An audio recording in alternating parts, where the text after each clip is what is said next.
હરે કૃષ્ણ. અવાજ ક્લિયર છે બધાને? હરે કૃષ્ણ. નેહા માતાજી. હરે કૃષ્ણ. હરે કૃષ્ણ માતાજી, સાદર પ્રણામ. તો મારો હરે કૃષ્ણ માતાજી, દંડવત પ્રણામ. ઓકે, બરાબર છે. હવે હવે હા અવાજ. માતાજી, હા માતાજી, ક્લિયર આવે છે.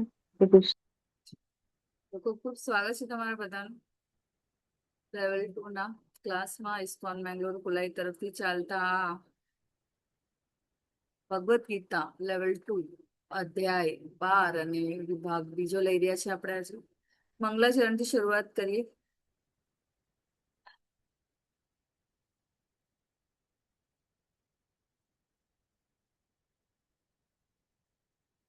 સૌથી પહેલા શ્રી શ્રી રાધા ગોવિંદજીના નતમસ્તક થઈને પ્રાર્થના કરીએ. પ્રભુપાદના નતમસ્તક પ્રાર્થના કરીએ કે આપણને જે આ ભક્તિ યોગનું અધ્યાય જે આપણે શ્લોકા ટુ શ્લોકા લઈ રહ્યા છે એને આત્મસાત કરવાની શક્તિ આપે.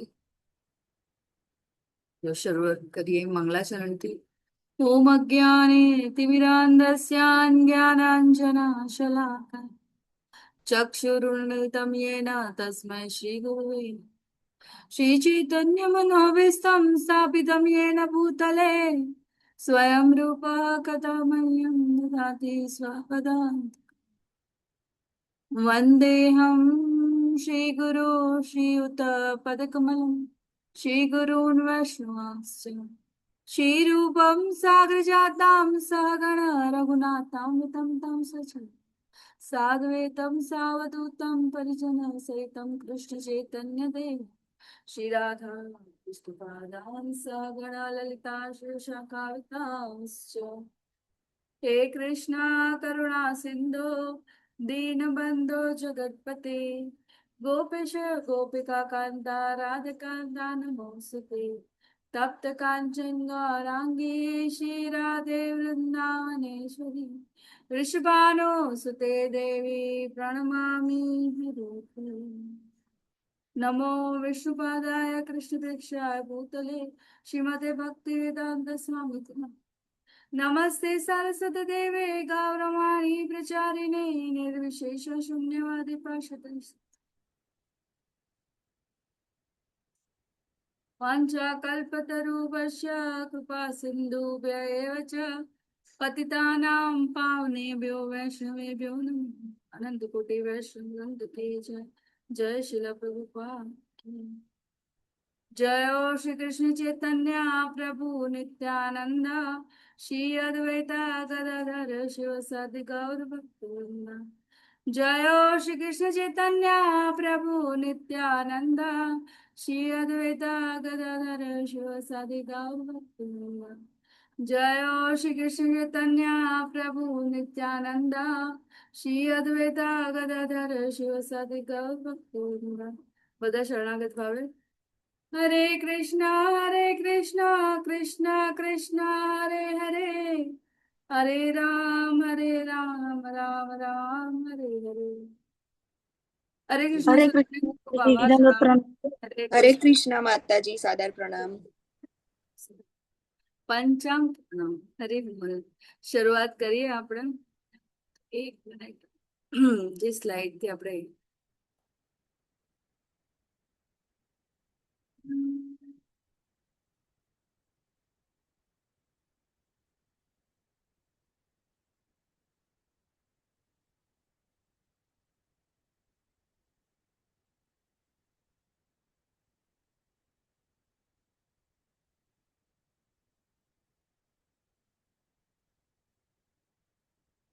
અહીંયા હતા બરાબર ગઈકાલે. હા.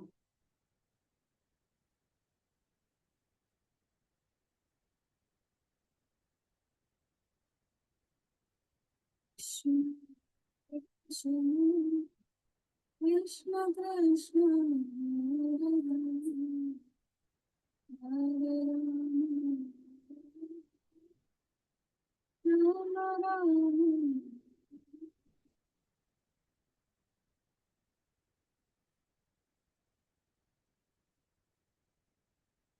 બધાને વિનંતી છે તમારું અટેન્ડન્સ રેગ્યુલર આવો, અટેન્ડન્સ પૂરી કરો અને સાથે સાથે ક્વિઝ પૂરી કરતા જાઓ.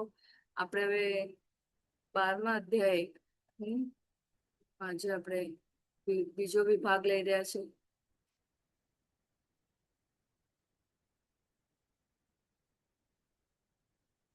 તો અહીંયા ભક્તિ યોગ આપણે આ અધ્યાયમાં ભગવાન જે આપણને જ્ઞાન આપી રહ્યા છે કે કેવી રીતના ભક્તિના વિધિ વિધાનોનું પાલન કરવું છે. તબક્કા બતાવે કે કેવી રીતના આપણે ભગવાનના શરણે રહી, કેવી રીતના ભગવાનને આપણે સ્મરણ કરી શકીએ.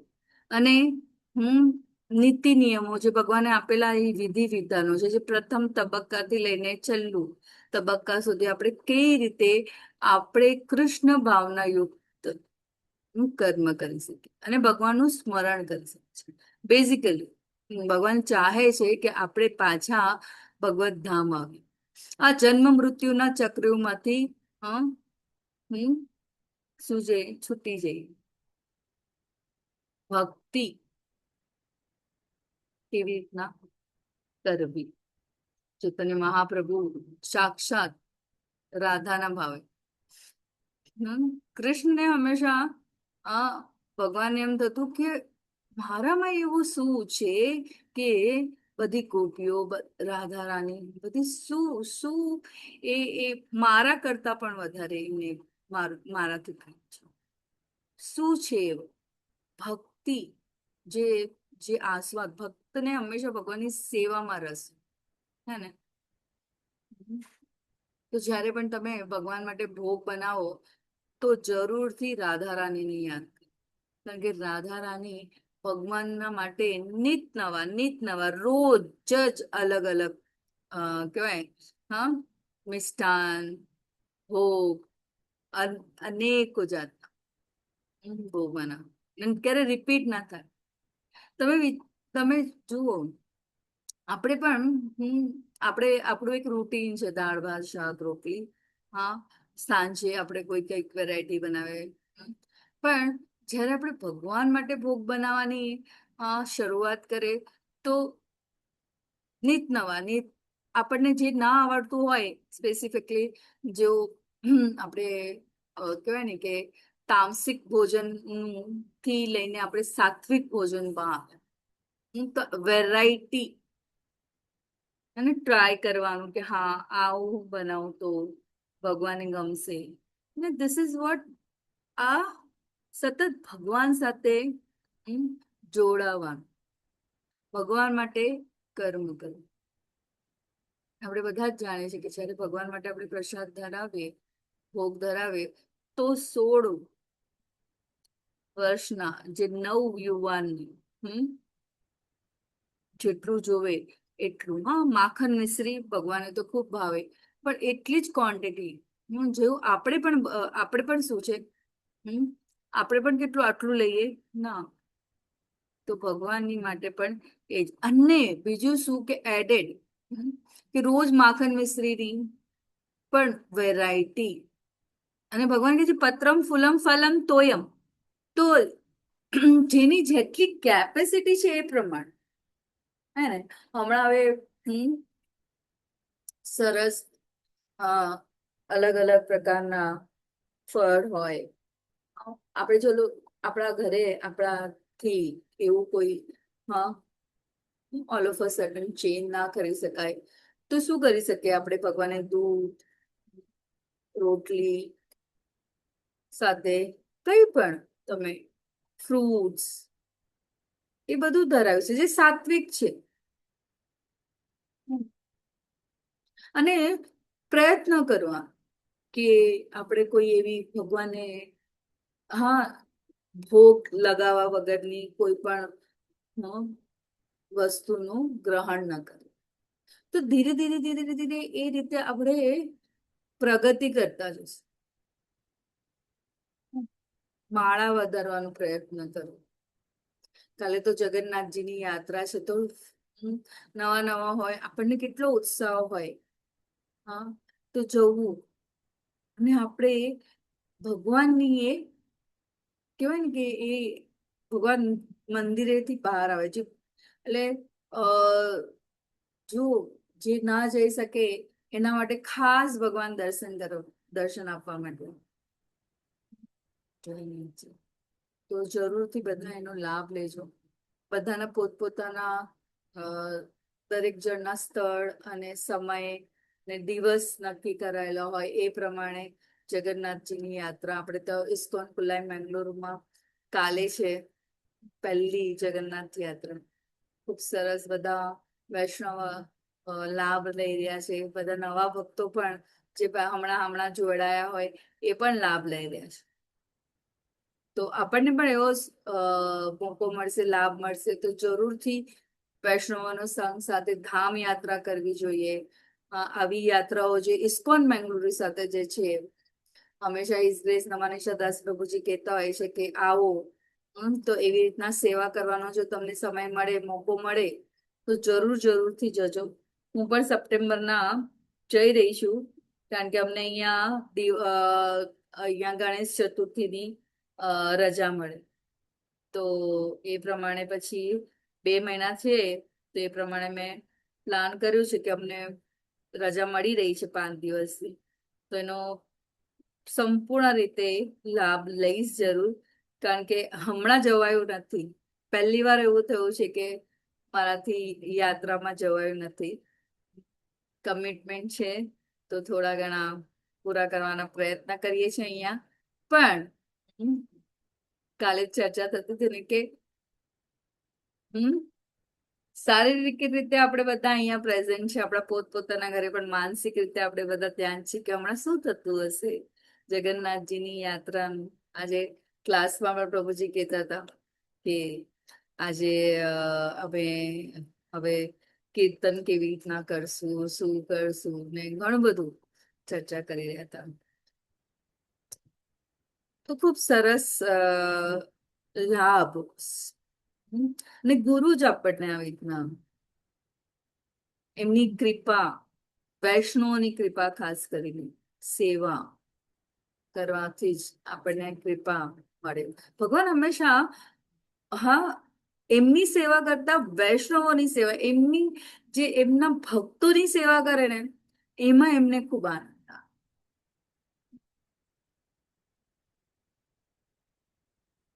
તો ખૂબ જરૂરી છે. તો અહીંયા ભગવાન શું કહે છે કે જેમ મનુષ્ય કોઈનો દ્વેષ કરતો નથી, પરંતુ જીવ માત્રનો દયાળુ મિત્ર હોય છે. જે પોતાને સ્વામી માનતો નથી તથા મિથ્યા અહંકારથી રહિત છે. 13 અને 14 શું કહી રહ્યા છે ભગવાન?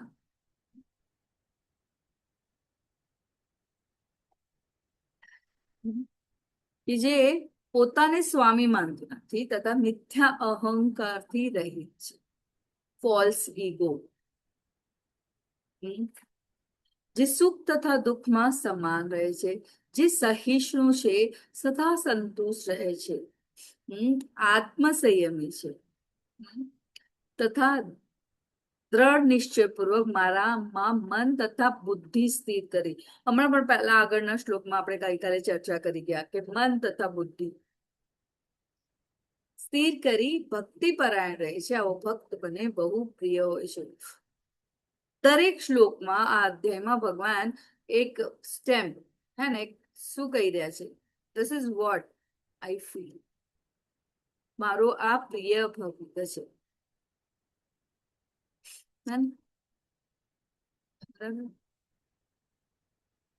તો કોઈનો દ્વેષ, દ્વેષ એટલે કેવી લાગણી છે? દ્વેષ એટલે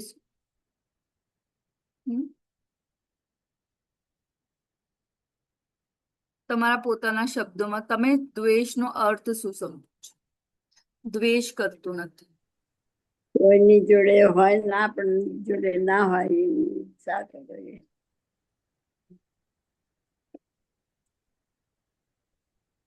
અદ્વેષ્ટા સર્વભૂતાનાં મૈત્ર કરુણ એવ ચ નિર્મોહ નિરઅહંકાર સમ દુઃખ સુખ શમી.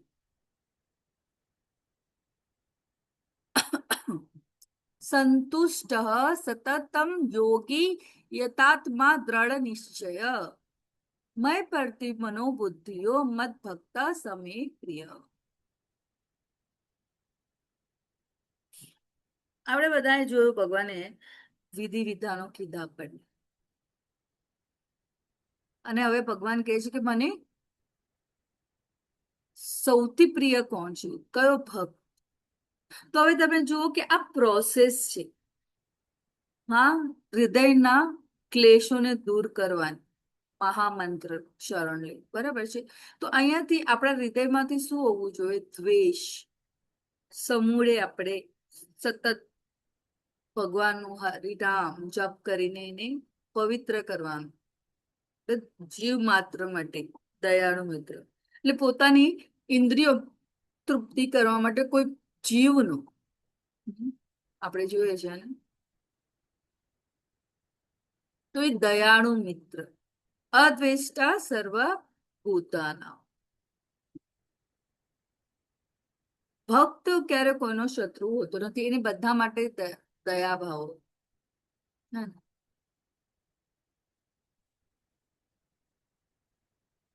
અને બધામાં પરમાત્માને જુઓ, ભગવાનના અંશ તરીકે જુઓ, બધાનું મિત્ર. હા, બધાનું.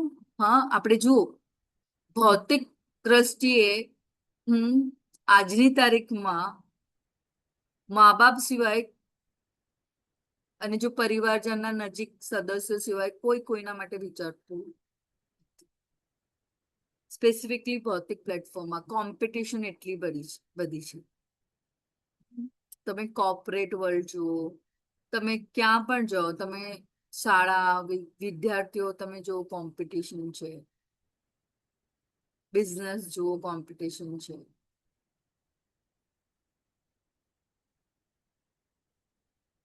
પણ અહીંયા મૈત્ર દયાળુ મિત્ર એ દરેક જણનું આધ્યાત્મિક કલ્યાણ પણ વિચારે છે, અને સાથે દયાળુ એ છે જે બધા જીવને ભગવાનના અંશ તરીકે જુએ છે. તો અંશ તરીકે જુએ એટલે કે નાનામાં નાની કીડી પણ પરમાત્મા સ્વરૂપે જુએ છે.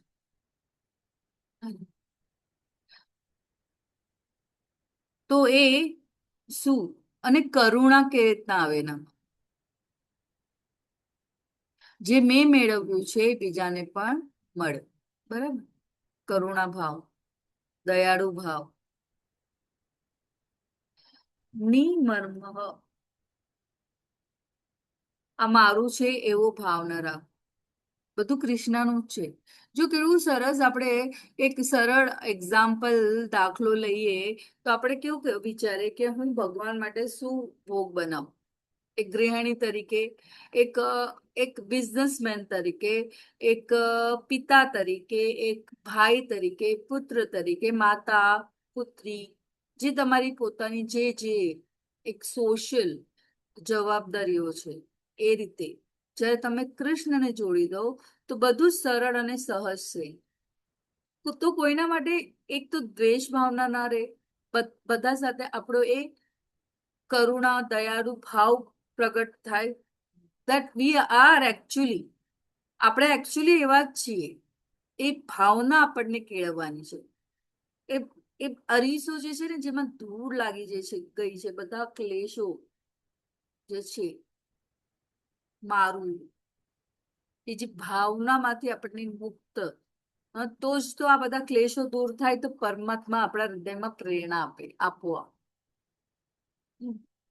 તો ક્યારેક ક્યારેક આપણે જોઈએ રજોગુણમાંથી આપણે જયારે સત્વગુણમાં આવતા, જે 16 માળા કરતા થઈ જઈએ, તો એ શું છે, એ બધા ક્લેશો એ ધીરે ધીરે ધીરે ધીરે ધીરે મન શુદ્ધ થતું જાય, અને મન શુદ્ધ થવાથી સાચે જ ભગવાન આપણને પ્રેરણા. સવારના મંગલા આરતીમાં ઉઠવું, હા, જપ કરવા, ભગવાનની સાથે ભગવાન ભોગ ધરાવો, એ આપોઆપ એ ઓટોમેટિક પરિવર્તન આપણામાં આવે, કારણ કે પ્રેરણા આપણને ભગવાન આપે. પણ એ સેનાથી તો આપણા પ્રયાસ અને ભગવાનની કૃપા દ્વારા. તો આ મારું છે એવો ભાવ રાખવું, તો આપણને કર્મ બંધનમાં બાંધે છે. મિથ્યા અહંકાર. જો નમ્ર થઈને વાણીનું, મનનું અને શરીરનું તપ કરે, હે ને, તો નમ્ર કેવી રીતના મળે? જ્યારે આપણે ભગવાન સામે આપણે નતમસ્તક થઈએ અને શું વિચારો, હું ભગવાનનો દાસ છું. તો એ દ્વારા આપણે ભગવાનની સમીપ જવાના આપણી એક કેળવવી. અને બીજું છે ક્ષમા. હે ને? તો ક્ષમા એ શું છે? એક ગુણ છે. લોકોની જે પણ ભૂલ હોય એને માફ કરવાની. ને તો પછી પાછું ને આ મનમાં રિવેન્જ થઈ જાય, ના આણે મારી સાથે આવું કર્યું, હું પણ એવો સમય આવશે તો પછી એ શું? એ ભગવાન સાથે આપણને જોડાતું જ નથી. એ ભગવાન માટે એનું કાર્ય છે જ નથી, પોતાના માટે જ. પાછું આપણે એ ભાવ આપણને શું, આપણું પતનનું માર્ગ મળે છે. જે મળે તેમાં સંતોષ. સહિષ્ણુ એટલે કે સહન કરતા શીખવું જોઈએ. ભગવાને કીધું છે આપણને સહન કરતા શીખવું. પણ આપણામાં આજની તારીખમાં, કળિયુગમાં તમે જોશો કે ટોલરન્સ, સહિષ્ણુતા નથી કોઈના. આજે અમે અહીંયા મુંબઈમાં રહીએ તો તમે સાંભળ્યું હશે, લોકલ ટ્રેનમાં જરા બિચારો એ એક્ઝામ્પલ કે સહિષ્ણુતાનું example how we can take, કે આજની તારીખમાં કોઈનામાં એ ટોલરન્સ રહી નથી. ખાલી એ યુવાને કીધું કે ખાલી દરવાજો બંધ કરો, ખાલી વરસાદના છાંટા પડી રહ્યા છે, એન્ડ ધેન જો ઝઘડો થયો અને પછી તો એક ક્ષણમાં તો શું થઈ ગયું.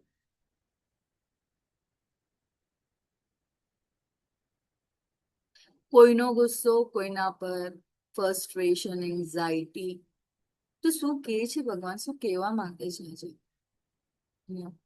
કે સહિષ્ણુતા, સહનશીલતા આપણને કેળવવાની છે. ને કેવી રીતના આવે?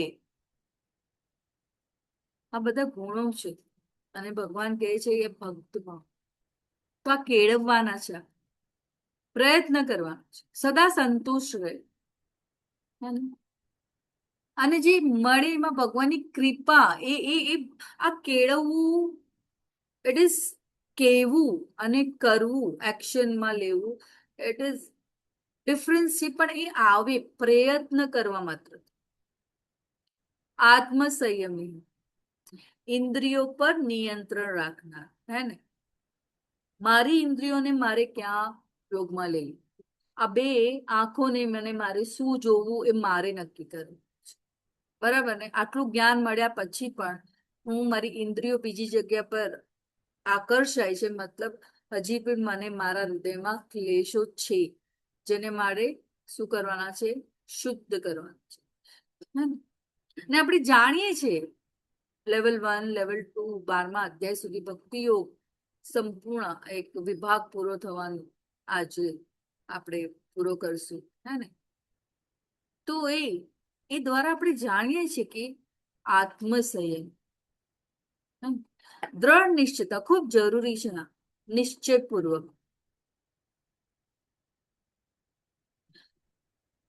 ઝાડના મૂળને પાણી આપવું. એટલે આપણને ખબર પડી ગઈ છે કે ભગવાન કૃષ્ણ જયારે આપણને વિશ્વરૂપ ધર્મ અને પછી શ્યામ સુંદર સ્વરૂપ, બ્રહ્મ પરમાત્મા અને ભગવાન વચ્ચેનો તફાવત આપણે જાણીએ છીએ.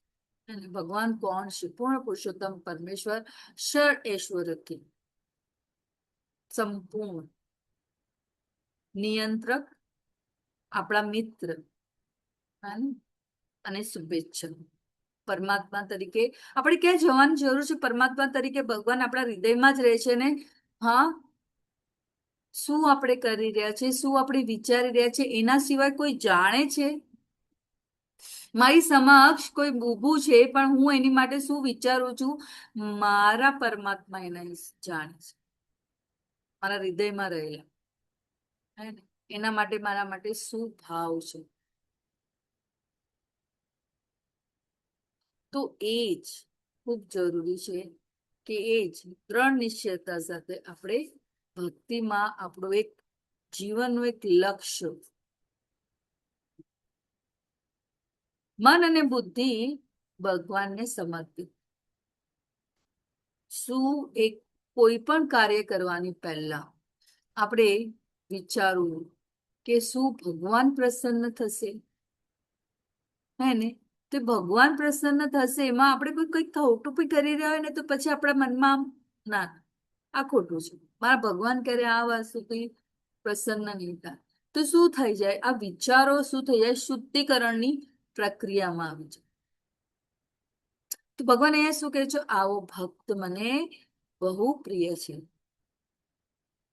બાહ્ય દેખાવ નહીં, આંતરિક રીતે આપણને શુદ્ધ થવાનું છે, હે ને? તો ભગવાન અહીંયા શું જોવે છે? ભગવાન ભક્તોના ગુણો જોવે છે, ભક્તિ ભાવ જોવે છે. અને આ કૃત્રિમ રીતે નથી થવાનું, આ પ્રોસેસમાં છીએ આપણે. કયા? તો હરિનામ સંકીર્તનમાં, હરિનામ જપમાં મન લગાવવાનું છે. તો આપોઆપ એ શુદ્ધિકરણની પ્રક્રિયા, હા, ની શરૂઆત થાય છે, હે ને?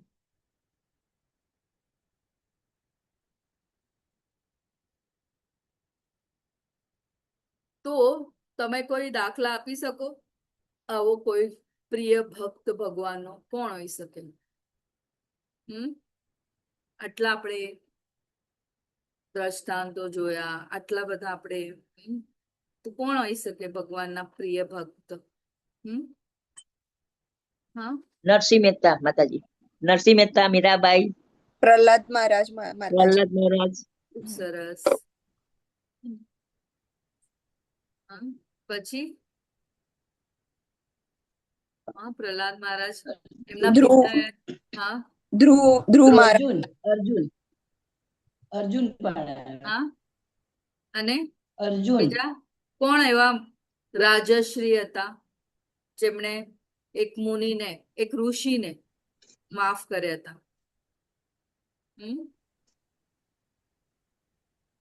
કપિલ મુનિ, અમરીશ મહારાજ, અમરીશ અમરીશ. મહારાજ, હા, અમરીશ મહારાજ, સોરી. હે ને? હવે જો પ્રહલાદ મહારાજ પણ પોતાના પિતાએ આપેલા ત્રાસને પણ, હા, એમને ક્યારે દ્વેષ ભાવના ના રાખી. જ્યારે હા, સાક્ષાત નરસિંહ દેવ ના ખોળામાં જ્યારે બેસે છે તો પહેલો કે છે કે મારા પિતાને મુક્તિ તો મળશે. તો ભગવાન કે છે કે કેમ નહીં, હા, આવો ભક્ત ભગવાનનો, મારો શુદ્ધ ભક્ત, હા, તેની 21 પેઢી જે હા, જે પરિવારમાં આવો શુદ્ધ ભક્ત હોય એવી, હા, 21 પેઢીઓ એનું તારણ થઈ છે. દુર્વાસા મુનિ શું કર્યું? શાપ આપ્યો. શું કર્યું એમણે? એકદમ પેલો ભયાનક રાક્ષસ ક્રોધમાં, પણ ભગવાનનું સુદર્શન ચક્ર એમની પાછળ પણ આટલું કર્યા છતાં પણ ભગવાનના પ્રિય અને એવા શુદ્ધ ભગ અમરીશ મહારાજે એમને શું કર્યું? માફ કર્યું અને એમના કલ્યાણની પ્રાર્થના કરી. તો આપણે શું કરવા? એવું કેળવવાનું છે. તો આપણે જીવનમાં એક વસ્તુ કેળવવાની છે, દ્વેષ ન રાખવું, ક્ષમાશીલ અને દયાળુ બનવું, અને દરેક પરિસ્થિતિમાં ભગવાન પર વિશ્વાસ રાખવો, હે ને? મન અને બુદ્ધિને ભગવાનની સેવામાં લગાવો, ભક્તિમાં જોડાયેલો સંગ કરતા રહો.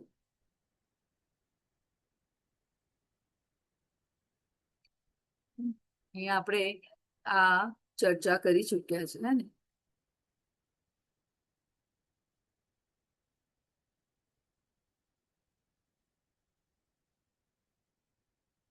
એ પ્રભુ જે મનુષ્ય આપની અહેતુક કૃપા માટે ઉત્કંઠતાપૂર્વક રાહ જોતો રહે છે અને તે દરમિયાન પોતાના પૂર્વ કર્મોના ફળ અનાસક્રિય ભોગતો રહે છે તથા તેના તન વચન તથા હૃદયપૂર્વક આપને પ્રણામ કરતો રહે છે તે મુક્તિ પદને માટે નિશ્ચિતપણે યોગ્ય બને છે કારણ કે તે તેનો સાચો અધિકારી થાય છે. વ્યથિત સ્થિતિમાં ભક્તની વિચારવાની પ્રક્રિયા વિચાર પ્રક્રિયા શું છે? તે વિચારે છે ભગવાનની દયા કેવી છે. દયા કેવી છે તે વિચારે છે કે ભગવાનની તેના પર દયા છે. હા, આપણે જ્યારે પણ કોઈ હવે અન્ડરસ્ટુડ છે, આપણે બધાને જ ખબર છે કે જે પણ આપણે દુઃખ ભોગવીએ છે, સુખ ભોગવીએ છે, એ આપણા પૂર્વ જન્મના કર્મ છે જેના બીજ અંકુરિત થયા છે કે અંકુર થઈ ચૂક્યા છે કે થવાની તૈયારીમાં છે. બરાબર છે? તો એ શું વિચારે, એની મનસ્થિતિ ક્યારે જ્યારે ભગવાન સાથે જોડાય ત્યારે વિચારે કે મારા ભૂતકાળના દુષ્કૃત્યોને કારણે હવે જે સહન કરી રહ્યો છું તેના કરતા મારે વધારે સહન કરવું જોઈએ. This is what the cultivation mindset perspective Krishna ભાવના યુક્ત હોવું. ભગવાનની દયાથી મને જે સજા થવી જોઈએ તે મને નથી મળી રહી, ફક્ત થોડી જ મળી રહી છે ને. ક્યારેક ક્યારેક એવું થાય કે મોટો ઘાત એકદમ કે ને સોયના અણીમાં ટળી જાય, થવાનું હતું મોટું પણ નાનામાં. એ શું છે? ભગવાનની કૃપા. તો તે વિચારે છે કે આ વ્યક્તિ મારા પોતાના ભૂતકાળના જે કોઈ અપમાન કરે, હા, તો એવું નથી વિચારતો કે હવે હું બીજી વાર એ મને મળશે તો ના. એ વિચારે કે મેં એનું ક્યારેક કોઈ જન્મમાં એવો મેં પણ એની સાથે એવો કોઈ દુર્વ્યવહાર કર્યો હોય તો એ શું કે છે, એ રીતના વર્તી રહ્યો છે. તે વિરોધ કરવાની બદલે શું કરે છે? સહન, સહિષ્ણુ. તો આ રીતે કેળવવાની પ્રક્રિયા છે મનને.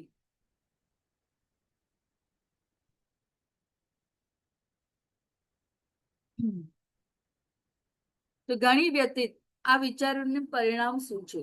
તો ઘણી વ્યતીત પરિસ્થિતિમાં હોવા છતાં તે હંમેશા શાંત રહે છે અને ધીરજ રાખે છે. હે ને?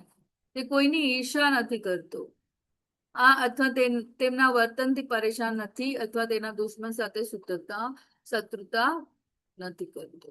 હે ને? એટલે જે પણ હોય એને સંભાવ, તો પછી તે મુક્તિ માટે લાયક છે. બરાબર? ખૂબ સરસ અહીંયા આપણે ચિત્રકેતુજીની દ્રષ્ટાંત લીધો હતો, હે ને?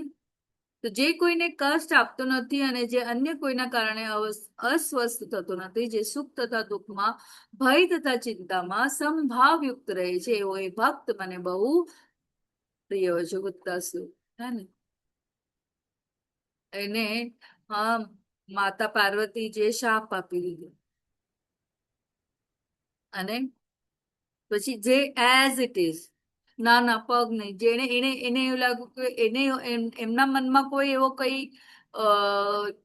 આહત કે એવું કઈ બોલવાની કોઈ એવી કેવું ને, આપણે ક્યારેક ક્યારેક અનઇન્ટેન્શનલી કોઈને પોતાની વાણી દ્વારા, પણ માતા પાર્વતી જ્યારે એ વસ્તુથી આહિત થાય છે ત્યારે એમને શાપ આપે છે અને એ એક્સેપ્ટ કરે છે એઝ ઇટ ઇઝ. જ્યારે પરીક્ષિત મહારાજ પણ પોતે દુષ્કૃત્ય કર્યું, એ ઋષિ ગળામાં સાપ પરોવીને પછી કેટલી બધી પેલું કર્યું, બરાબર? પણ જયારે એમને શાપ આપવામાં આવ્યો એમના પુત્ર દ્વારા, ઋષિના પુત્ર દ્વારા, તો જરા પણ ક્ષણભર માટે પણ એને ઓપોઝ નહીં કર્યું, એમને એક્સેપ્ટ કર્યું. પણ એની પહેલાનું જયારે એમને કર્યા પછી એમને પછતાવો, રિયલાઇઝેશન પણ થયું કે અમે જે કર્યું એ બરાબર હતું, મારું કરેલું આ કર્મ એ ઠીક છે. તો પછી વિચારે પડશે કે એનું જે પણ ફળ મને જે ફળ મળશે એને હું એઝ ઇટ ઇઝ એક્સેપ્ટ કરીશ, નો વિરોધ નહીં. તો એવો ભક્ત જે કોઈને કષ્ટ આપતો નથી, અને જે અન્ય કોઈના કારણે અસ્વસ્થ થતો નથી. હે ને? તો ક્યારેય બીજાને તકલીફ ન પહોંચે, બીજાથી પ્રભાવિત થતો નથી. કારણ કે ભક્ત હંમેશા કૃષ્ણ ભાવના મૃતમાં તલ્લીન રહે છે. ભૌતિક સંજોગો તેને હલાવી શકતા નથી, એને દ્રઢ નિશ્ચયતાને એને શું કરી શકતા નથી. એના એ ધ્યેયને જે છે કૃષ્ણ ભાવના યુક્ત કર્મ કરવું, એને પાછળ નથી પડી શકતા. આવો તબક્કો ભગવાનની કૃપાથી પ્રાપ્ત થાય છે. અને આપણે એક ડગલું આગળ વધીએ તો ભગવાન 10 ડગલા આપણા પાસે આવે છે. એટલું આપણે, અને આપણે તો કળિયુગમાં ખૂબ જ એમ કહેવાય ને કે એ સૌથી એક બૂન કહેવાય કે એ ઘણું કળિયુગ છે, પણ આ ભક્તિ માટે સૌથી શ્રેષ્ઠ જો આ આપણે કરી શકતા હોય તે કોઈ શાસ્ત્રોનું અધ્યયન, ભગવાને આપેલા જ્ઞાનને માર્ગદર્શન લઈને આગળ વધવું, ગુરુ શિષ્ય પરંપરા દ્વારા આવેલા જ્ઞાનને આત્મસાત કરવા, અને હરિનામ જપ અને સંકીર્તન કરવું, અને ભક્તોનો સંગ કરવો. સરળ છે ને? કોઈ ઇન્વેસ્ટમેન્ટ છે આમાં? ના. પણ જ્યારે ભૌતિક વસ્તુઓ માટે આપણી ઇન્દ્રિય તૃપ્તિ કરવા માટે આપણે ઇન્વેસ્ટમેન્ટ કરવી પડે છે, એના માટે આપણે કેટલું હાર્ડવર્ક કરે છે આખો દિવસ. પણ ભગવાનની ભક્તિ કરવા માટે કોઈ એવું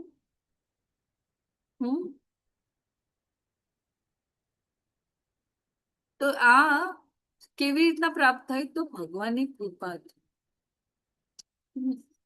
આવા ભક્ત દ્વારા કોઈને પણ ચિંતા, મુશ્કેલી, ભય અથવા અસંતોષમાં મૂકવામાં નથી આવતા, કારણ કે ભક્ત દરેક પ્રત્યે દયાળુ છે. ભક્ત ક્યારેક પોતાના લીધે કોઈને આવી બધી પરિસ્થિતિમાં મૂકતો નથી. હે ને? 12.16. તો આ ક્વોલિટીઝ વિશે ભગવાન અહીંયા આપણને જ્ઞાન આપી રહ્યા છે, ચર્ચા થઈ કે કેવો ભક્ત મને પ્રિય છે, અને એ માટે આપણે પ્રયત્ન કરવાના છે.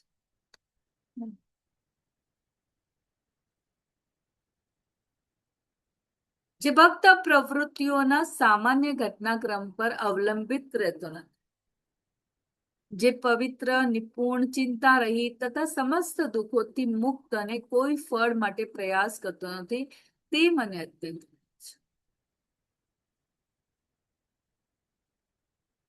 સમસ્ત દુઃખોથી મુક્ત.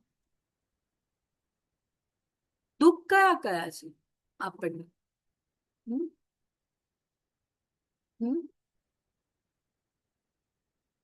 યાદ આવે છે કોઈને? કેવા પ્રકારના દુઃખો? જન્મ, મૃત્યુ, જરા, વ્યાધિ. જાતિ જાતિ ભૌતિક નાતિ જન્મ, મૃત્યુ, જરા, વ્યાધિ. જરા, વ્યાધિ. પછી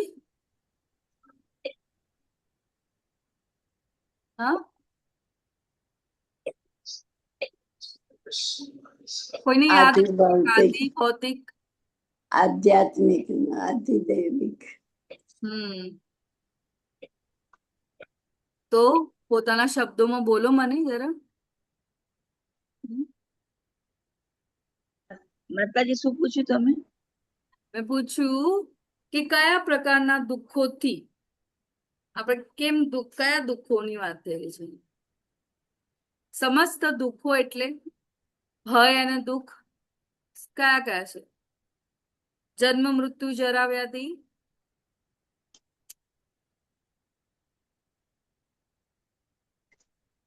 આદિ દૈવિક, હા, આદિ દૈવિક, આદિ ભૌતિક, આધ્યાત્મિક, આદિ ભૌતિક અને આધ્યાત્મિક.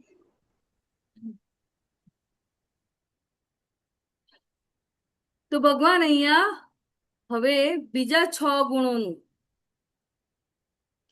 વિશે જણાવી રહ્યા છે. જે ભક્ત પ્રવૃત્તિઓના સામાન્ય ઘટનાક્રમ પર અવલંબિત રહેતો નથી, અનપેક્ષ,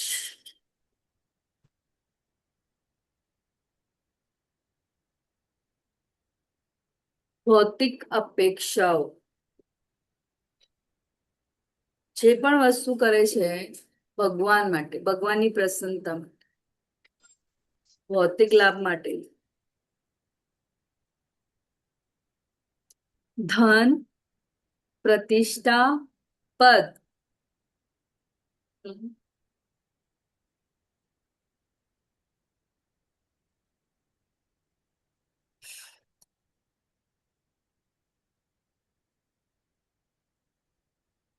સૂચિ.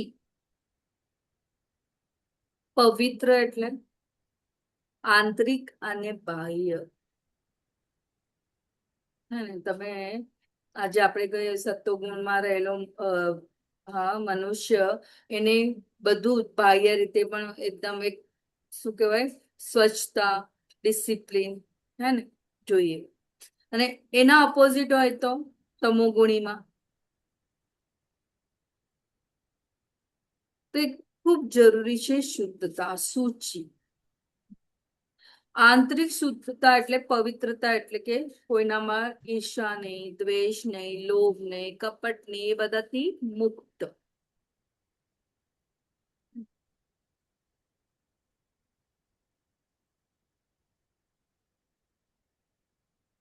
સૂચિ દક્ષ.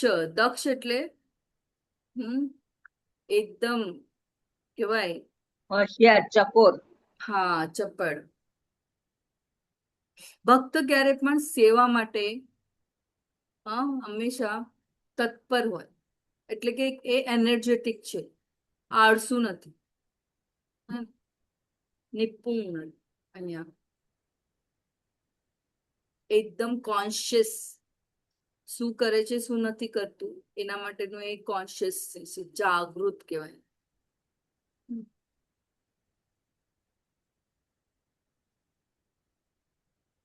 જે પણ કાર્ય કરે ભગવાન માટે કુશળતાથી અને દક્ષતાથી, આપણે કે ને એક જવાબદારી સાથે કરે.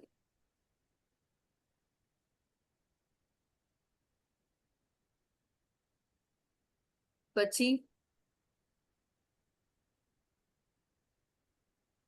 કોઈ પણ દુનિયામાં ચાલતી કોઈ પણ પોલિટિક્સ, સોશિયલ કોમ્પિટિશનમાં એ ફસાતો નથી. દરેક વસ્તુમાં ભગવાનની ઈચ્છા જુએ છે.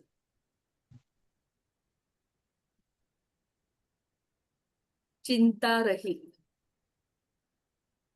એટલે કે ઉદાસીન. હવે એવું નહીં કે ઉદાસ થઈ જવું, નહીં. એને એમાં કોઈ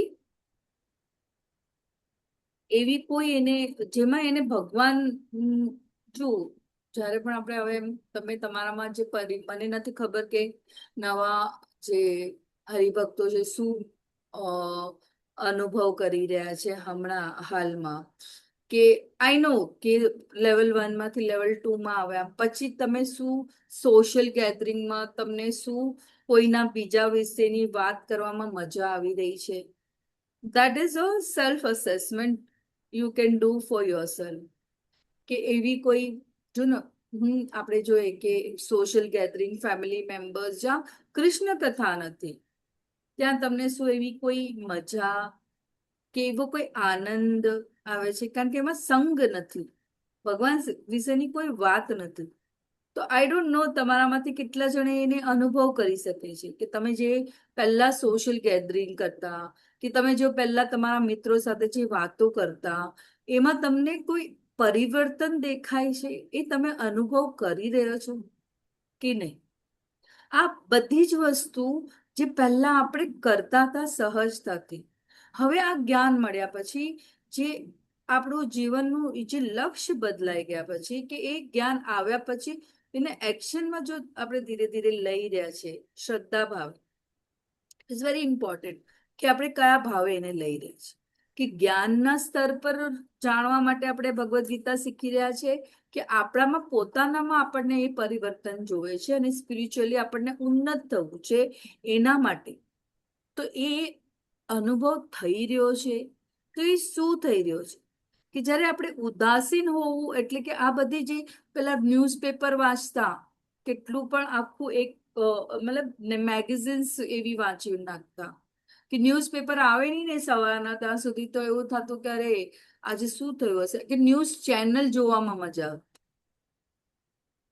તો આવી બધી ભૌતિક વસ્તુઓથી ઉદાસીન થવું, એનો અર્થ એ છે. તો આ બધી વસ્તુ શું કરે છે? જ્યારે આપણે આવી રીતના શ્રવણમ કરીએ તો આ બધી વસ્તુઓથી આપણું મન કેવું થઈ જાય? ઉદાસી. ફક્ત ને ફક્ત ભગવાનની કથામાં જ આપણું મન નહીં લાગે. બીજું છે અહીંયા ગત વ્યથ એટલે કે ચિંતા અને વ્યથાથી મુક્તિ. હંમેશા તમે જુઓ કે આપણે ક્યારે પણ વર્તમાનમાં નથી જીવી રહ્યા. જો જીવી રહ્યા તો ભગવાન સાથે કનેક્ટ થવું બહુ ઈઝી થઈ જાય આપણા. શોક ભૂતકાળ, ચિંતા ભવિષ્યની. તો વર્તમાનમાં આજે શોક અને ચિંતા વર્તમાન બગાડે. સો વેરી ઇમ્પોર્ટન્ટ, આ બધાથી ભક્ત મુક્ત થઈ જાય છે, કારણ કે એને ભગવાન પર વિશ્વાસ છે. એ ક્યારેક એ બધાથી શું થઈ જાય છે? મુક્તિ મેળવી લે છે. એવી જ મુશ્કેલીઓમાં એ ક્યારે પણ એ હિંમત ગુમાવતો નથી, પણ જાળવી રાખે છે, કારણ કે એને ભગવાન પર પૂર્ણ રીતે સંપૂર્ણ રીતે શ્રદ્ધા છે. એ છે ને, બધાને ખબર છે બધું જ ટેમ્પરરી છે. અહીંયા સુખ પણ ટેમ્પરરી છે, દુઃખ પણ ટેમ્પરરી છે, પણ એ સમયે જ્યારે એ પરિસ્થિતિમાં કેવી રીતના રિએક્ટ કરવું એ જરૂરી છે. સર્વારંભ પરિત્યાગી, સ્વાર્થી અને ભૌતિક જે બધા કાર્યો છે એનાથી એને એ ત્યાગ કરે છે. કર્મનો ત્યાગ નથી કરતું, પણ એવા કર્મ જે ભગવાન સાથે નથી જોડતા એવા કર્મનો એ ત્યાગ કરે છે. ફોર એક્ઝામ્પલ, બહુ નાનામાં નાનું અને કોમન જે છે કે ફોર એક્ઝામ્પલ સિગ્નલ. જ્યારે સિગ્નલ આવે તો આજની તારીખમાં સિગ્નલનું કોઈ પાલન નથી મોસ્ટલી. હમણાં તો હવે રૂલ્સ રેગ્યુલેશન, કેમેરા વેમેરા આવી ગયા તો ચિઠ્ઠી આવી જાય ઘરમાં, ચલન આવી જાય. બટ હે ને એકદમ એવું લાગે કે હમણાં કોઈ જોતું નથી, કઈ નથી, સિગ્નલ ચાલુ છે બંધ છે એનું કોઈ પરવા નથી, ચલાવી દીધી. પણ નાવ યુ નહીં, હવે ના, મારે વેઇટ કરવાનું છે. અગર સિગ્નલ નથી ને તો આઈ વિલ વેઇટ. સી એ કોન્શિયસનેસ, એ બધી વસ્તુ આ સિમ્પલ એક્ઝામ્પલ છે, બહુ જ નાના.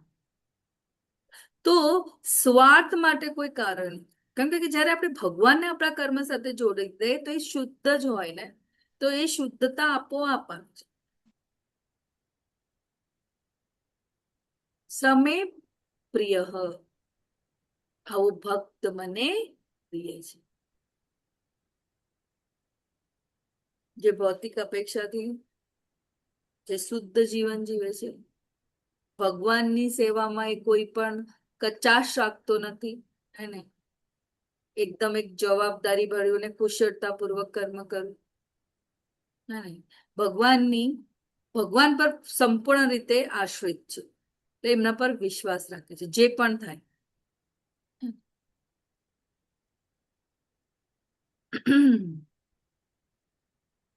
તો જે કદી હર્ષ પામતો નથી.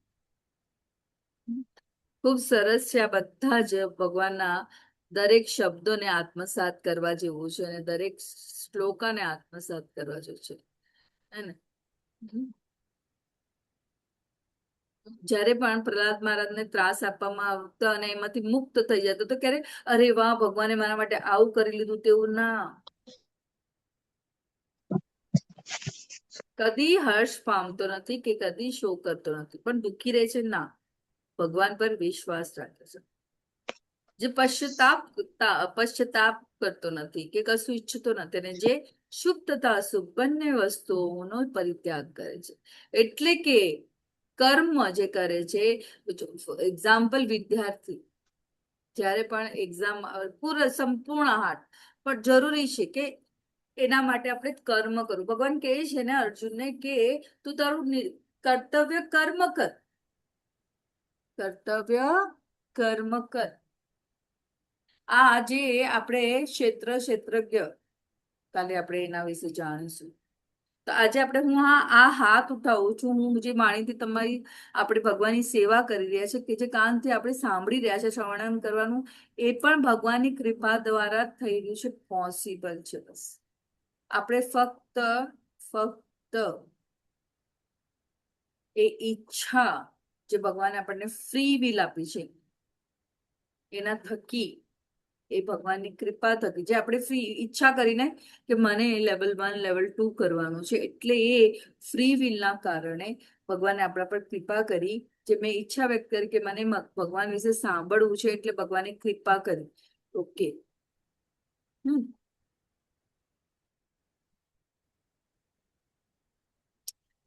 અને આ વસ્તુને સમજવા જેવું છે કે આજે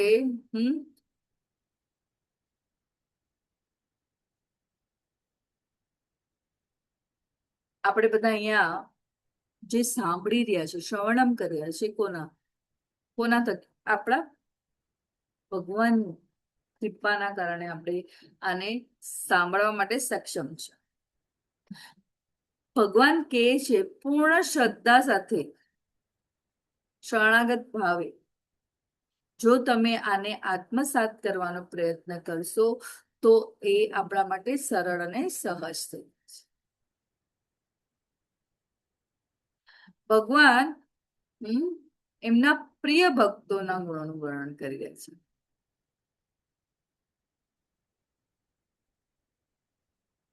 મનની સ્થિરતા વિશે અહીંયા આપણે જાણીશું. અહીંયા જો મનની સ્થિરતા માટે પ્રહલાદ મહારાજ ખૂબ જ જાણીતા છે. એટલું નાનું બાળક, વિચાર કરો, આપણે તો જરાક આપણા મા બાપ આપણને કઈ કહી દે તો આપણને કેટલું ખોટું લાગે, પણ એમને તો જો કેવા શબ્દો અને કેવો શારીરિકતા,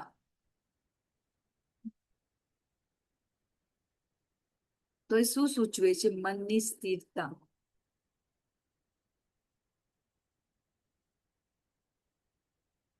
આ શુદ્ધ સત્વગુણ વિશે છે કે કશું ઈચ્છતો નથી. કોઈ પણ આપણને સક્સેસફુલ મળે તો એમાં આપણે ભગવાનની કૃપા જ્યારે જોવા માંડીએ તો એ આપણા માટે કર્મ બંધન.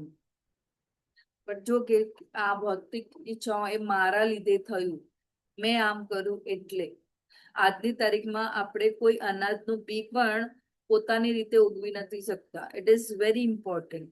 તો એ જો આપણને ગ્રેટિટ્યુડ હોય, સવારથી લઈને સાંજ સુધી જો આપણે એ ગ્રેટિટ્યુડમાં હોય કે આ બધું ભગવાનની ઈચ્છા સાથે, ભગવાનની કૃપાથી થઈ રહ્યું છે, તો આ સરળ અને સહજ છે આપણા માટે એક્સેપ્ટન્સ. પણ આ કેળવવું પડે અભ્યાસ દ્વારા. અભિમાન ન તો એ હર્ષ પામતો નથી. એ મનની સ્થિરતા છે. ફરીથી આવું, ન દ્વેષ્ટિ એટલે દ્વેષ રાખતો. ભગવાને કીધું ને, ઈર્ષ્યા અને ભેદભાવ રાખતો નથી. ન સોચતી, બહુ ઇમ્પોર્ટન્ટ શ્લોક છે આ. યો ન હર્ષતી ન દ્વેષ્ટિ ન સોચતી ન કાંક્ષતી શુભાશુભ પરિત્યાગી ભક્તિ માન્ય સમેત્ય. ભૂતકાળ માટે શોક કરતો નથી. જે કઈ થઈ ગયું છે ભગવાનની યોજનાનો એટલા માટે નિરાશ પણ થતો નથી. ન કાંક્ષતી, ભગવાન માટેની સેવા એની માટે સર્વોપરી છે, એ જ એની એક ઈચ્છા છે. શુભાશુભ પરિત્યાગ,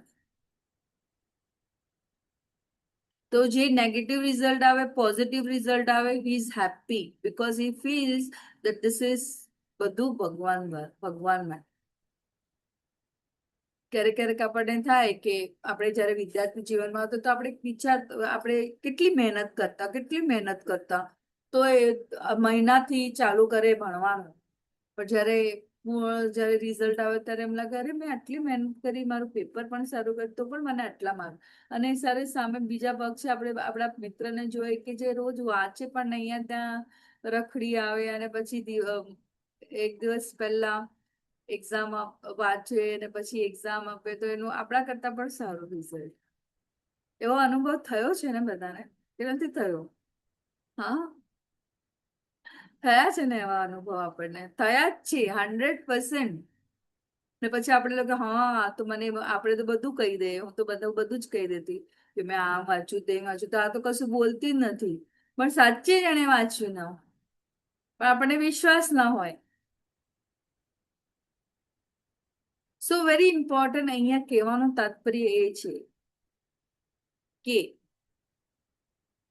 બધા એક કર્મોના ફળ પ્રમાણે અને જે આપણે જેટલી મહેનત કરી હોય એ પ્રમાણે, અને એના સાથે સાથે જે જે અશુભ શુભ, હા, નેગેટિવ આવે પોઝિટિવ આવે, ઓલ બીકોઝ ઓફ એ ભગવાનની યોજના.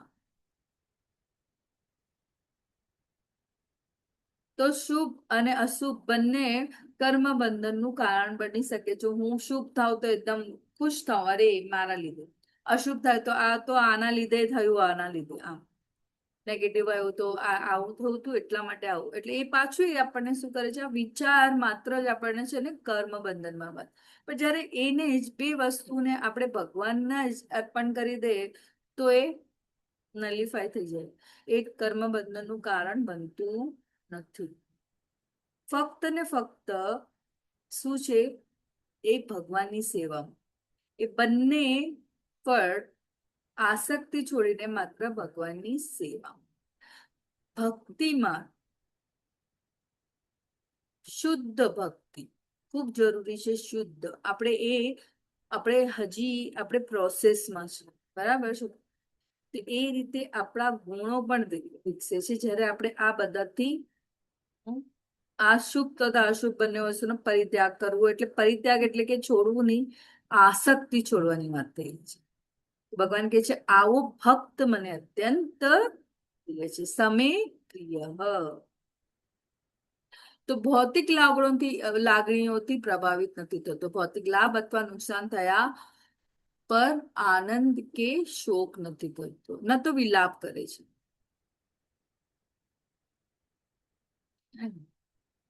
તમામ પ્રકારના શુભ અશુભ અને પાપી કાર્યો સામે ગુણાતીત ભગવાનને સંતોષવા માટે તમામ પ્રકારના જોખમો લેવાની તૈયારી. જેવી રીતના પ્રહલાદ મહારાજ, ભક્તિમય સેવા કરવામાં કઈ પણ અવરોધ નથી.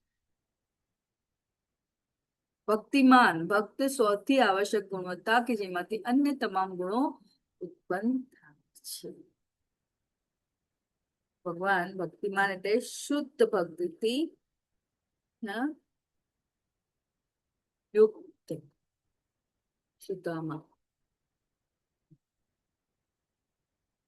સુદામાએ એમની પત્નીના કહેવાથી એમને જવાની બિલકુલ બી ઈચ્છા નહોતી. મને ખબર છે ભગવાન જાણે છે મારી પરિસ્થિતિ,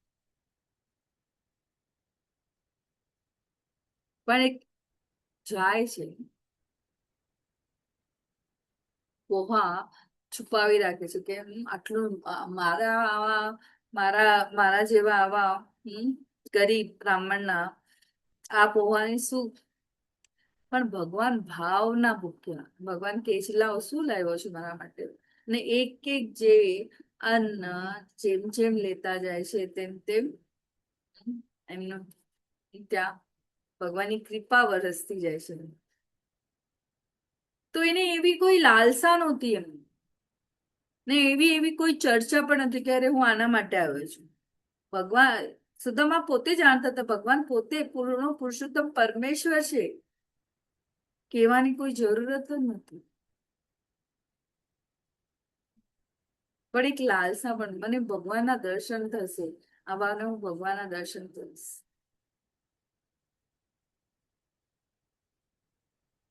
તો તો જે શત્રુઓ તથા મિત્ર સાથે સમાન રીતે વર્તે છે, જે માન તથા અપમાનમાં, ઠંડી તથા ગરમીમાં, સુખ તથા દુઃખમાં, કીર્તિ તથા અપકીર્તિમાં સમભાવ યુક્ત રહે છે, જે દુસંગથી સદા અડગો રહે છે, સદા મૌન ધારણ કરે છે તથા મળે તે વસ્તુથી સંતુષ્ટ રહે છે, જે નિવાસ માટે ઘરની પરવા કરતો નથી, જે જ્ઞાનમાં દ્રઢ રહે છે અને ભક્તિમાં સંલગ્ન રહે છે, આવો મનુષ્ય મને અત્યંત પ્રિય છે. દુસંગ, દુસંગ એટલે આપણા માટે તો સૌથી મોટો દુસંગ તો આપણા હાથમાં જ છે, પણ એનો આપણે કેવી રીતના યુઝ કરવો એ પણ ખૂબ જરૂરી છે. પણ એનો એ અર્થ નથી કે આપણે પ્રભુપાદના પુસ્તકોનો પણ સંગ કરવો જોઈએ. Reading is very important. Reading કરવું. આપણે જો મોબાઈલમાં હોય આ દુસંગ છે આપણી સાથે હંમેશ માટે. એ આપણી સાથે બાય ડિફોલ્ટ હમણાં આપણી સાથે આવી ગયો છે, અને આપણા એવી રીતના આપણી સાથે સાથે તો આવ્યું છે. આપણે તો આટલા ખૂબ ભાગ્યશાળી હતા કે આપણને એટલું એક્સપોઝર નહોતું મીડિયા.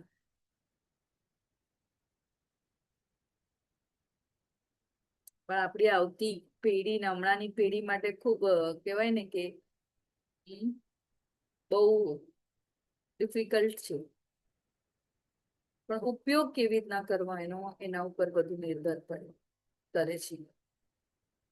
દુસંગ જે આપણને કૃષ્ણ સાથે જોડે નહીં ને એની સાથે એવો સંગ ના, તો અડગો રહે છે, સદા મૌન ધારણ કરે છે, એટલે ચૂપચાપ રહે છે ના, જ્યાં બોલવું હોય ત્યાં બોલે છે.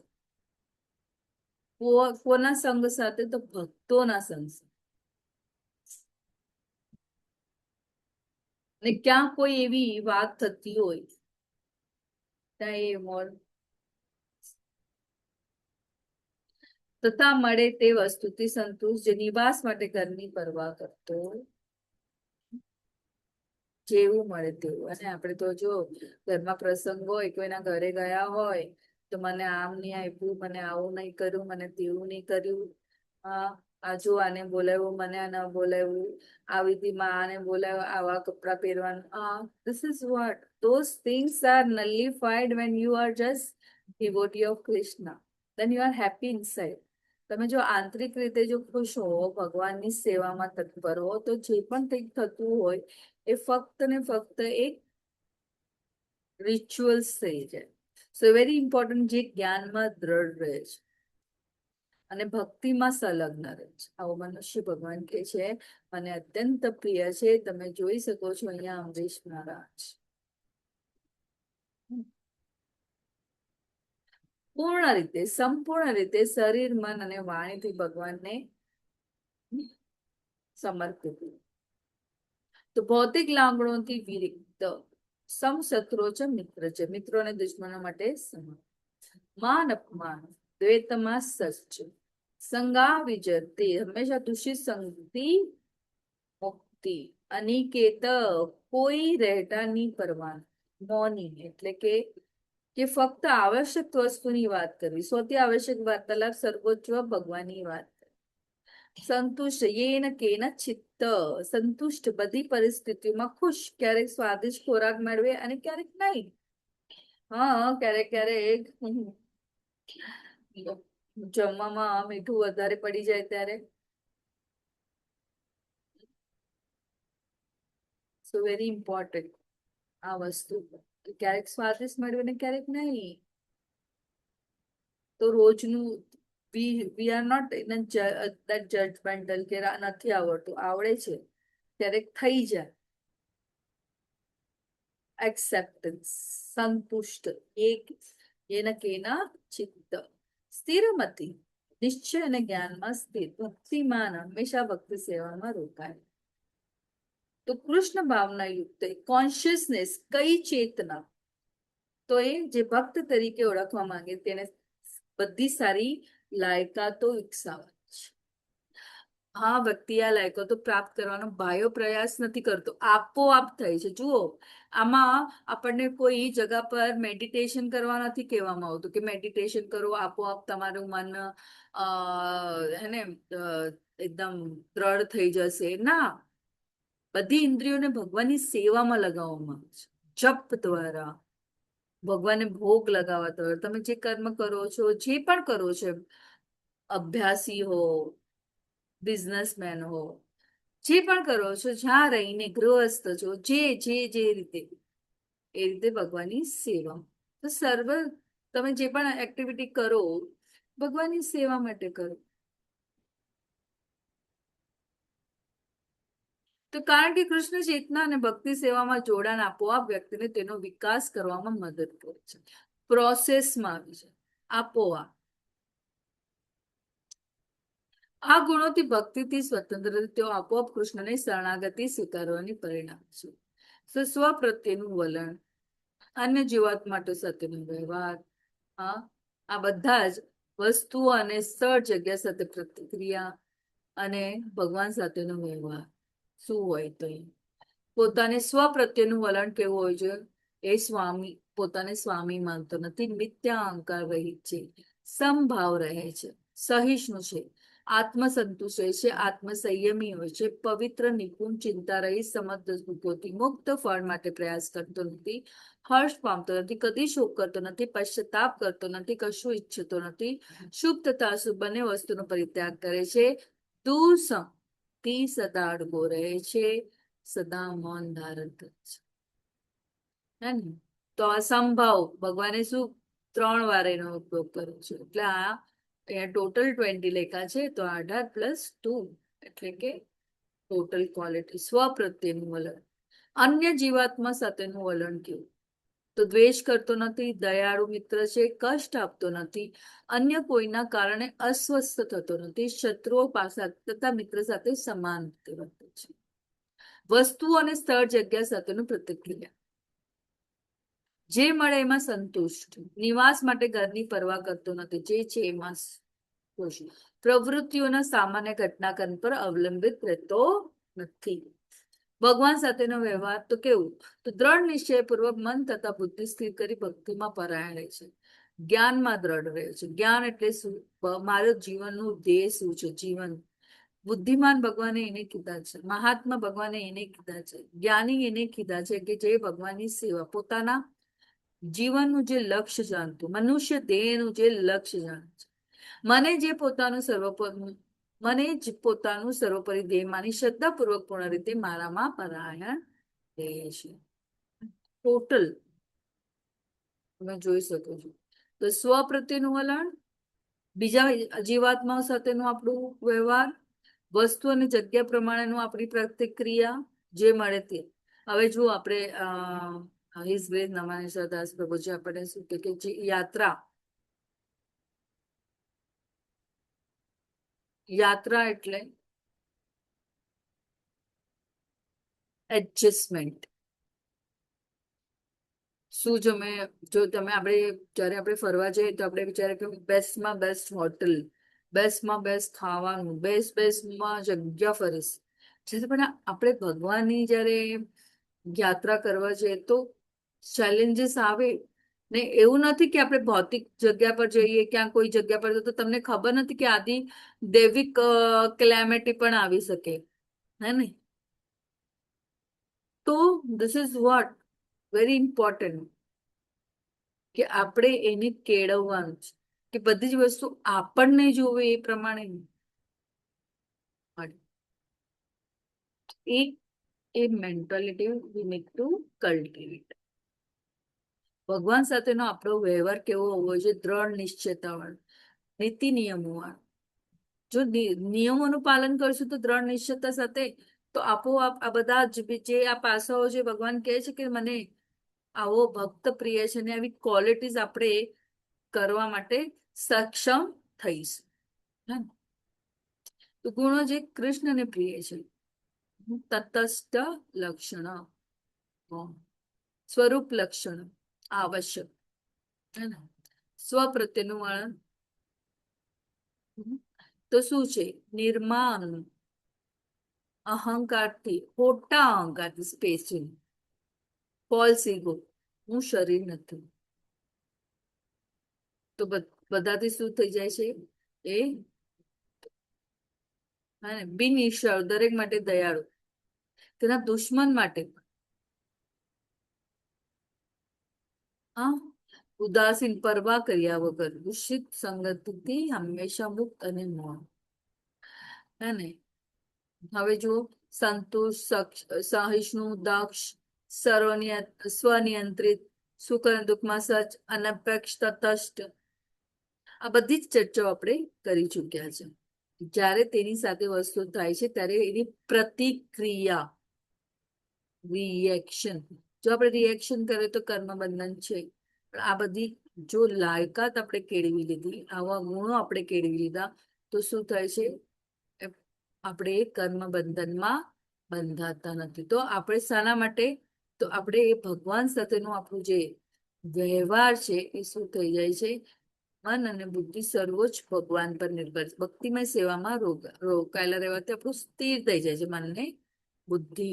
તો જેઓ આ ભક્તિ યોગના અવિનાશી પંથનું અનુસરણ કરે છે અને મને જ પોતાનું સર્વોપરી ધ્યેય માની શ્રદ્ધાપૂર્વક પૂર્ણ રીતે મારામાં પરાયણ રહે છે, તેવા ભક્તો મને અતિશય પ્રિય હોય છે. તો સૌથી શ્રેષ્ઠ જો ઉદાહરણ આપણા માટે હોય તો શીલા પ્રભુપાદ સૌથી પ્રિય છે, જે કૃષ્ણને તેના જીવનનું લક્ષ્ય બનાવે છે. ખૂબ જરૂરી છે કે આપણે કૃષ્ણ માટે શું કરીએ. મારી પાસે જે છે હું એ ભગવાનને આપું.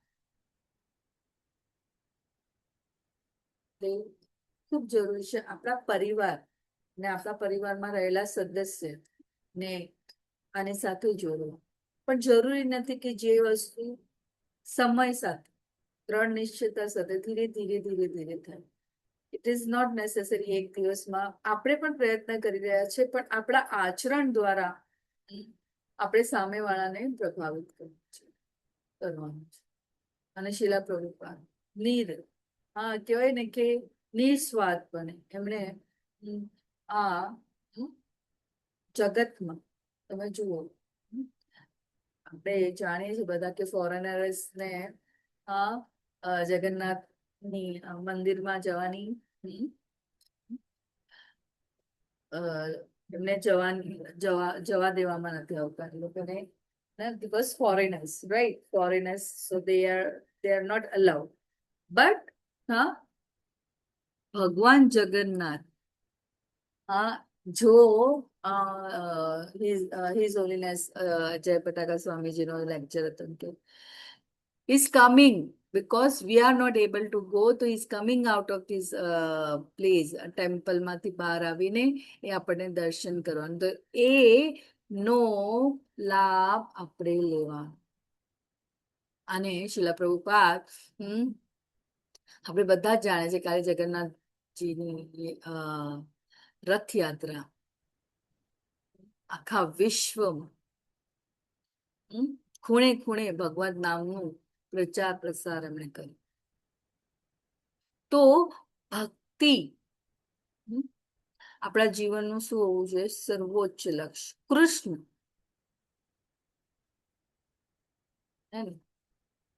તો સંપૂર્ણપણે પોતાને શેના સાથે જોડવાનું છે? વિશ્વાસ, ભગવાનની શ્રદ્ધા.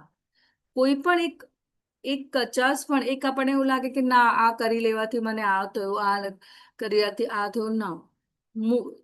સતત જો આપણને એવી પ્રેરણા જ્યારે ભગવાને આપી ભગવાન સાથે જોડાવા માટેની, તો જરૂર આપણે બધાએ લાભ લેવો. અને આચાર્ય ખૂબ જરૂરી છે, આચાર્ય સાથે જોડાવું.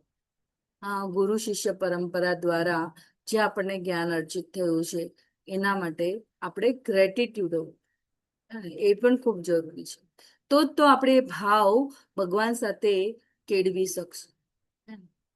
તો તેઓ ભક્તિ સેવાના અવિનાશી માર્ગને અનુસરે છે. કેવા? ભગવાનના શુદ્ધ ભક્તો. અને એમ જ નથી આવતા ભગવાનના શુદ્ધ ભક્તો, એ આપણા જેવા બદ્ધ જીવનનો ઉદ્ધાર કરવા માટે આવે છે.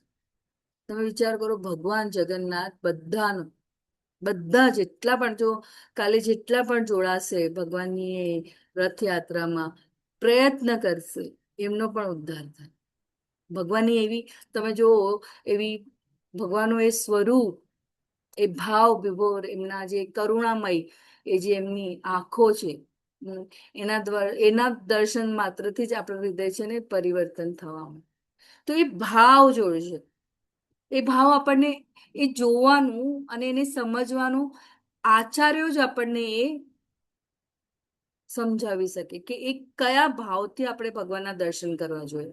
શું આપણામાં એટલી મતિ કે એટલી બુદ્ધિ હતી? શું આપણે એટલું સમજી શકવામાં સક્ષમ હતા? ના. કોઈ વૈષ્ણવોનો જ આપણને જે માર્ગદર્શન મળે અને કૃપા મળવા થકી જ આપણે એને અનુભવ કરી શકીએ છીએ. ને તો કોઈ એવી આપણે કહેવાય ને કે કૃપા પ્રયાસ કરવાથી અને એ કૃપા માત્રથી જ આપણે અહીં સુધી આને સમજી શકવાને સક્ષમ છીએ. તો ભક્તિ યોગનું આ ભગવાનને જે પ્રિય એવા ગુણોને કેળવવાનો આપણે પ્રયત્ન કરવો જોઈએ. તો આ સાથે મારી વાણીને હું વિરામ આપું છું. વાંછાકલ્પતરુભ્યશ્ચ કૃપા સિંધુભ્યેવ ચ પતિતાનાં પાવનેભ્યો વૈષ્ણવેભ્યો નમો નમઃ. અનંત કોટી વૈષ્ણવ વૃંદ કી જય. શિલા પ્રભુપાદ કી જય. બધા શાળા હરે કૃષ્ણ હરે કૃષ્ણ હરે કૃષ્ણ કૃષ્ણ કૃષ્ણ હરે હરે હરે હરે રામ રામ હરે રામ રામ રામ રામ રામ રામ હરે હરે હરે હરે હરે હરે કૃષ્ણ કૃષ્ણ હરે હરે કૃષ્ણ કૃષ્ણ માતાજી સર્વાંગે દંડવત ખૂબ આભાર. હરે કૃષ્ણ માતાજી દંડવત. કૃષ્ણ. સો તો મને આજનો સમય મળ્યો છે તો જરૂરથી આપણે આને ઉપયોગમાં લેશું. પહેલા જપ કરી લઈએ ને પછી આપણે